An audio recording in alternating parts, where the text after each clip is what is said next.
Hey, you absolute legends. Today we are doing a sketchbook tour. I recently finished this absolute beauty from Bound to Love Them. I'll have a chat to you about my sketchbook in a minute. But in the meantime, my name's Courtney. I put the mace in Mace Made, and my latest thing is really pushing my ugly art movement. And this whole sketchbook, all of it, is filled with, not the whole thing, about 95% is ugly art. So this sketchbook, like I said, is from Bound to Love Them. She's amazing. So it's a girl in Queensland who makes these amazing handmade sketchbooks with the most beautiful fabric covers. She sources everything in Australia. I'm leaving the book here because it stays focused on my face because I'm taking away some of the background. So I got this beautiful one last year, towards the end of last year. I think it was a bit of an early Christmas present to myself. I might actually put you down and I'll show you some things about the sketchbook. They're well worth the investment. Let's go. So this sketchbook is beautiful. It's got waxed thread in, I believe this is a Coptic stitch. It's just like, have a look at that, how beautiful that is. Seriously beautiful. She does all her books with either Bristol paper or watercolor paper. I'm actually not 100% certain what this one is. I think it's watercolor paper, so I think it's 300 GSM watercolor paper. And at first, when I first got it, because it was so beautiful, I didn't want to use it. But then I was like, there's not a whole heap of pages. Like there's a lot of pages, but also it's fairly achievable. And I just realized how beautiful and nice it was to use. So I just started to use it. They're beautiful. You need to go check her out. I'll pop her website down below if you want to go have a look. I do not have a discount code or anything, but if you sign up to her newsletter, I'm fairly certain you do get something. Maybe a discount code, I don't know. I'll do some research during editing and I'll put it up the bottom here. Okay, so let's go. Now, first thing I want to say, I always hear about the dreaded first page. So I was like, you know what? So I started doing this phase where I was trying to do my lino prints in my sketchbook. So I thought, I'm going to actually do one on the front page. But I discovered with one of my other sketchbooks that water-based lino printing ink is water reactive, even after it's dry. So I found that really frustrating. So in the future, I think I'm going to try doing with oil-based inks. It just means it's going to take forever to dry, which I find really frustrating. But because I kind of wanted to add a bit of watercolor or something to it to see how it went, but I also don't want to ruin it. This is a lino print I made of a blue-faced honeyeater. Super special bird to me. I associate with the blue-faced honeyeater with my pop. When he died, I suddenly saw these birds everywhere. And I was kind of looking for a message from him, and then I just started seeing like massive groups of these birds that I've never noticed before in my life. Doesn't mean it wasn't there, I just never noticed. So I now associate this bird with my pop, and I see these birds everywhere. I've moved to a completely different area 4 hours away, and I still see this bird. It's just, and I love it. It's a beautiful bird too. So this is my blue-faced honeyeater little mini print, lino print, yeah. These, I was trialing using my left hand with watercolors, and then adding either, I think I added oil pastels on top of this one with just a yellow oil pastel, or some black ink pen on this one. Not a massive fan of these, but like I said, with ugly art, I do it in my sketchbook because I'm aiming for ugly, and if it is ugly, it doesn't matter. Great, these are ugly. Someone might find them beautiful. That's great. To me, I find these quite ugly, but it's in the perfect place. It's in my sketchbook. And I was aiming for ugly anyway, so I was pretty happy with that. I achieved what I was after. Let's have a look. This I did, it's funny because sometimes I understand the challenges with ugly art, because I'm like, I created these 2 pages for Lou, who's the creator of this sketchbook, for her Instagram page to help her promote it. And so while I was like, yeah, I'm gonna make it really ugly, it's gonna be ugly art, I was like, oh no, but it has to be really pretty. And then I did these sketches. I'm like, oh my gosh, I've wasted all this time. And I'm like, no, you know what? That's the point. I'm making ugly art in my sketchbook. That's the whole point. And I have to pull myself up sometime, because I'm like, oh no, but this ugly art has to look pretty. But no. So I've actually I did an acrylic gouache background. Literally put the gouache down and used a card to scooch it along. I think I used olive to start with, and I just didn't like it. And then I did, on both pages, I did 2 blind contour sketches of, I think these were 2 cats that were yawning. Not that you can tell. One in blue and one in orange. And this one, I think were cats as well. But the same picture, and it's just the cats kind of just sitting there. So it's another blue and then a purple one on top. So I kind of like that look when I do the 2 sketches on top of each other. I think that's cool. So that's what I do sometimes. So then, like I said, I used olive, which is this colour here, in the Holbein acrylic gouache. And I don't know what colours I can put with it, because I like this page, I use it, and then I think it looks horrible. I don't think it matches.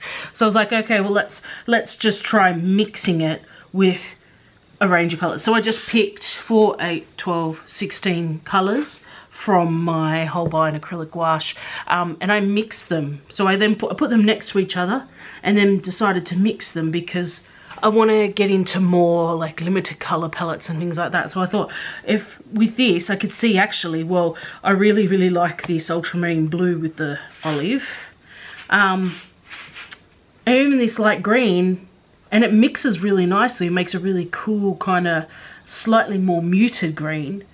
So I kind of had a really good play and found what colours I like together and things like that. So yeah, it was just a bit of an experiment, that page. And then I picked 2 colour palettes that I actually thought would look really good together.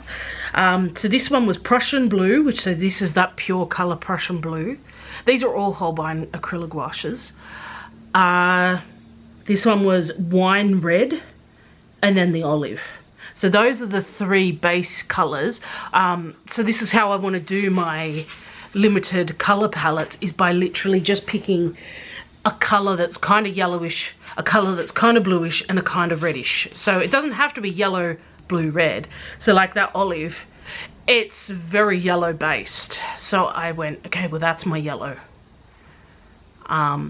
I could even use like a leaf green, and you'll see over here I did the same, but and then I just mixed them. So I mixed the Prussian blue with the olive, Prussian blue with the wine red, and it made these really pretty purples. I was like, oh, I actually really like them.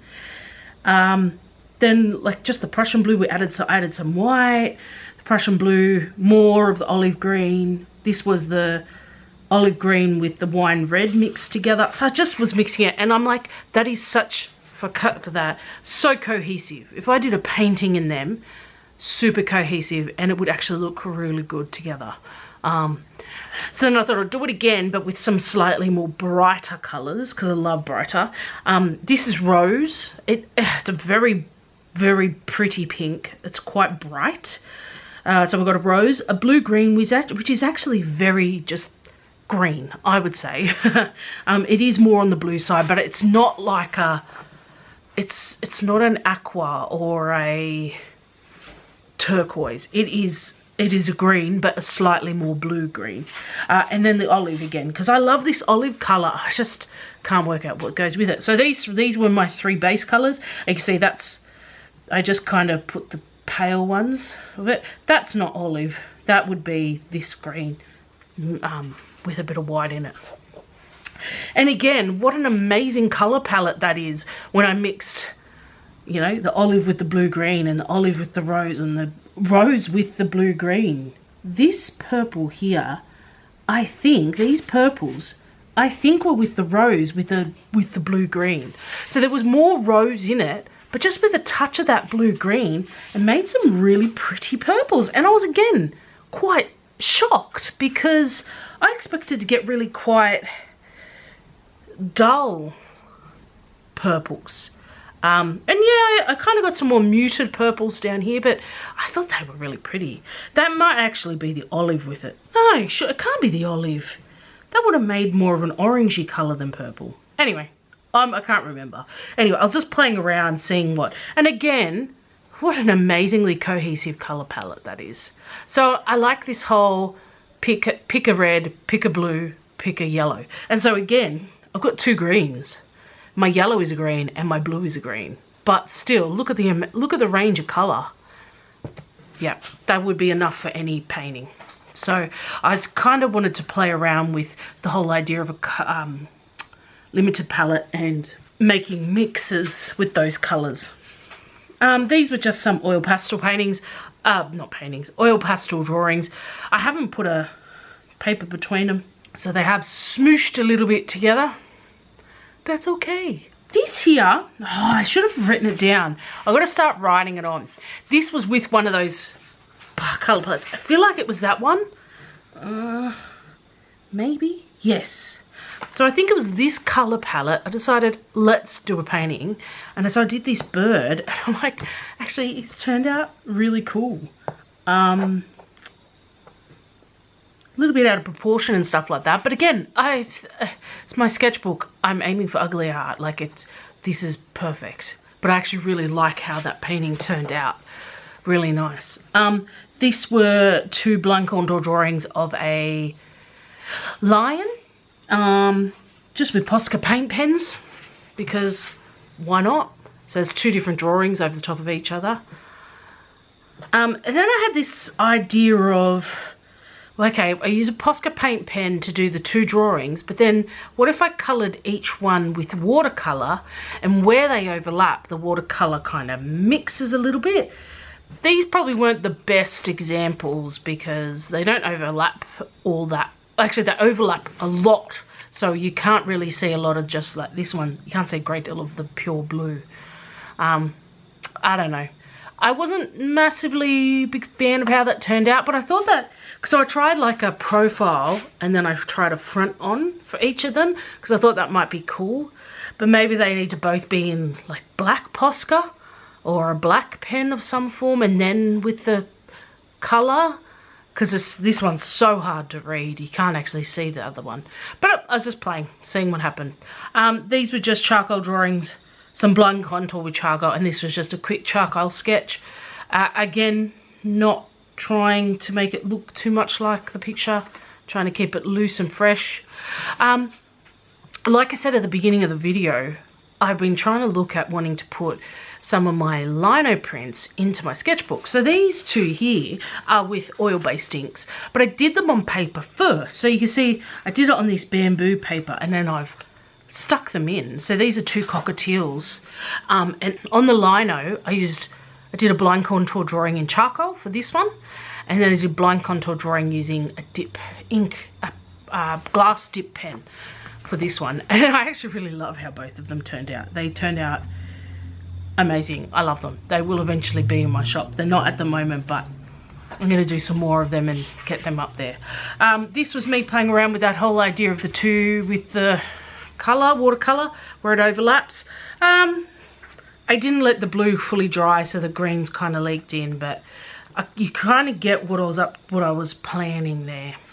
So then this was a blind contour drawing just on black. I wanted to see how it went with black, so I did a yellow drawing and then filled it in with gouache, basically. Again, just playing around with my blind contour drawing with the idea of filling it in with gouache to make it really nice and bright. And I just did a grey background. I think I was playing around with some colours.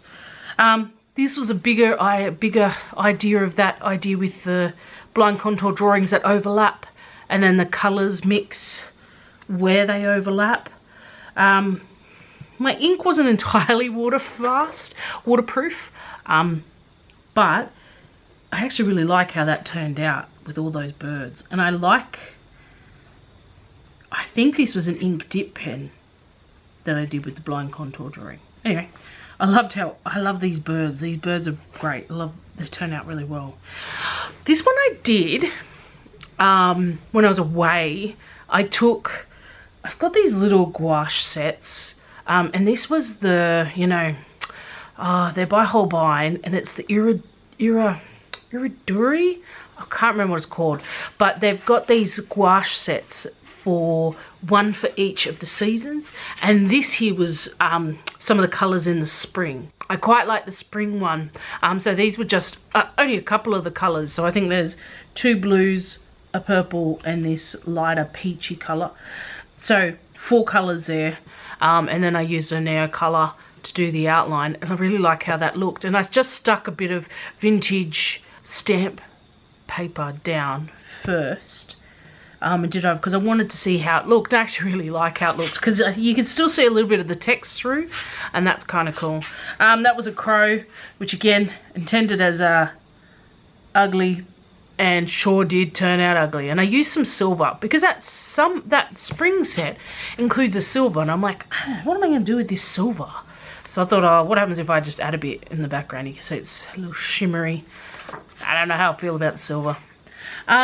This was just me experimenting with a Posca pen that was nearly dead with the blind contour drawing, and then I was filling it in. Again, playing around with some of those limited colour palettes. Playing around with it. Really liked how it turned out. This was again just one of the glass dip pens. I do really like how the dip pen looks with the blind contour drawing. I need to do more of them, I think. Then I thought, okay, well, what if I did with the glass dip pen blind contour drawing and then coloured in with just pencil or oil pastels. So this is oil pastels, and I think this one's pencil. I thought that looked alright, but I think I like the gouache better. I think it looks nicer. And you mix colours, whereas I'm a bit limited by my colours for the pencils and the oil pastels, because I've got to have the colour. You can't mix it as much, whereas gouache I can mix as much as I want. So I liked the gouache more than that, but I do still like how those drawings came out. And that was a cat. I really like how funky that cat is. Left-handed drawing there of a leopard. I do a lot of left-hand drawing. I haven't been doing it as much, but it's just again playing with some colour palettes. So this kind of really bright green and yellow.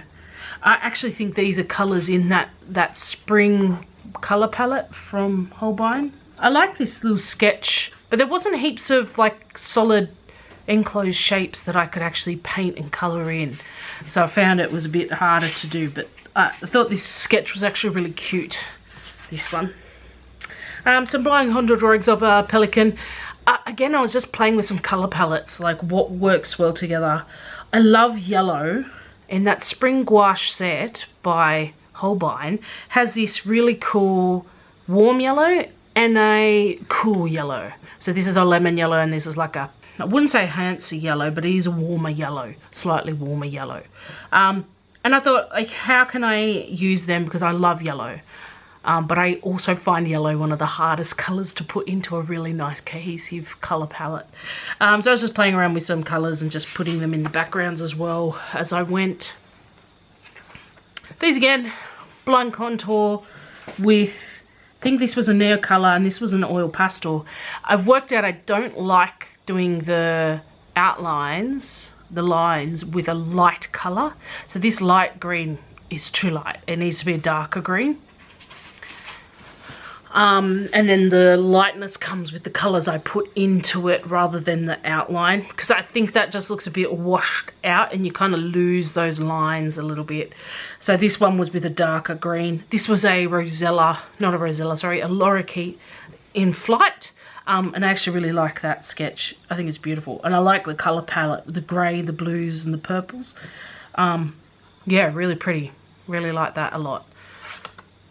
Some other cute little, I tried this whole, what about if I just use the 3 primaries, magenta, blue, I think I used an ultramarine here, and then a yellow. That's quite a warm yellow here. Again, trying to use that yellow. Where can I use yellow? And I actually really like how these turned out. This is like a little, this is a koala, but a little piggy koala, obviously. Yeah, really liked how both of them turned out too. And then yeah, just playing around with my ink dip pens and seeing what I can create. Some blind contour. I think that one, I'm not sure. I'm not sure if these were left-handed ones or blind contour. I feel like that's a lefty. I'm not sure, I can't remember. Like I said, I have to start writing on them. Yeah, and this one was, I'm fairly certain, a blind contour, but I think I may have cheated. This is an ibis.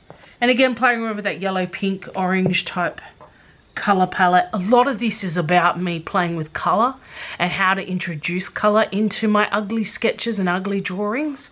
And I think there's some really successful stuff.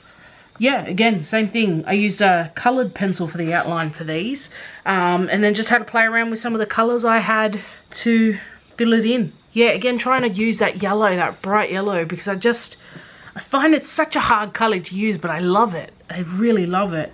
And these turned out so much better than I thought, because I just kind of started grabbing colors that I thought, yellow, oh, well, let's go. I liked the idea of using yellow and purple, but then I used this orange and this green. I was like, oh, I really like that, but the little hints of yellow is actually quite nice too.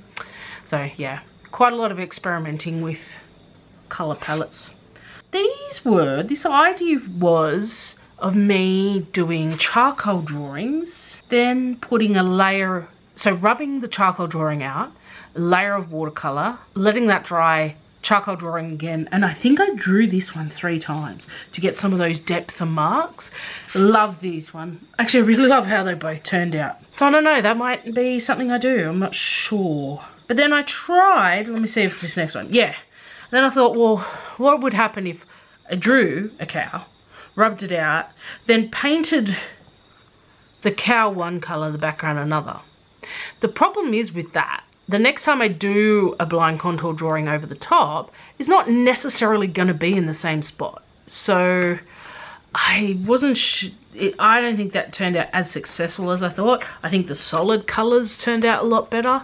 But yeah, it was all worth a try. I love using charcoal. I think charcoal is such a good medium. And this is the very last page, which I obviously have not sprayed. Good one. And he's meant to be a lion. Half of him has rubbed out. I love that that's the last page, because it was an experiment. Doesn't really look like a lion, but this scribble here, there's just something about it. It's cool. Anyway, I better get to spraying that. I'm at the end of my sketchbook. I've got a bit of a charcoal mark there, but I love this sketchbook. I wish I could afford a bigger one, because I like big sketchbooks. I'm even to the point, because I'm now brave, I've got that bravery. Making ugly art actually is something that takes a lot of bravery. I've bought really good quality sketchbooks in the past, and they've sat on my shelf. So for example, this one, and it's a bit dirty because I take it places and I never use it. I've used it once. There's one drawing in it, and in my head, when I did this years ago, I was like, okay, this is a beautiful sketchbook. It has to have beautiful pages. So I was like, yeah, okay, I'm going to put the color palette I used down here, and it has to be beautiful. It has to be something I can go, oh, look at that amazing drawing. It's an Etcher sketchbook. It's the Perfect sketchbook. It's actually, I've had this since 2021 by the looks of it, because it says limited edition 2021. So I got it out. There's one sketch in there. It is my job. I am going to fill this. Oh no, there's another sketch. That's a sketch from a junior fiction book I was writing, and I thought I might try illustrating. I've gotten my bravery out, my big girl pants on, and I'm just gonna start using my good sketchbooks. I'm trying to also use up my old crappy sketchbooks too. I also have a Winsor & Newton, beautiful one. Oh God, it's nice. But yeah, cool. Thank you so much for joining me. Please go and check out Lou's amazing sketchbooks. If she's sold out on her website and you want one, just jump onto, I probably think Instagram's the best, or sign up for her newsletter and respond to her newsletter and just ask her. and say, hey Lou, I really want one of your sketchbooks. Is there any way you can make me one? Chances are she's going to say yes. She's done that quite a few times. If you like presents, she does these amazing books where she uses your wedding cards and birthday cards and makes these beautiful books out of them. Go check her out. Amazing for presents, amazing for everything like that. She's just brilliant. I would sing her praises every day of my life. Really, that's where I'm at. So yeah, beautiful sketchbook. Go support a small Australian business. Go check it out. While you're at it, you might as well sign up to my newsletter too, because I just did a shop update very recently. And my newsletter people were the first to know. You get a massive 20% off when you sign up to my newsletter. And I've had amazing sales with my recent shop update, but there's still so much there because it was a massive shop update. One of the biggest I've ever done. Lots of ugly art, lots of stuff like this on there. Love it. Really inexpensive. Prices will go up in the next one. So this will be the last time you can get things that cheap. So the next time I do them, I don't know how much the prices will go up, but they will go up. I'm now going to put in a little fast flip through with no talking if you want that.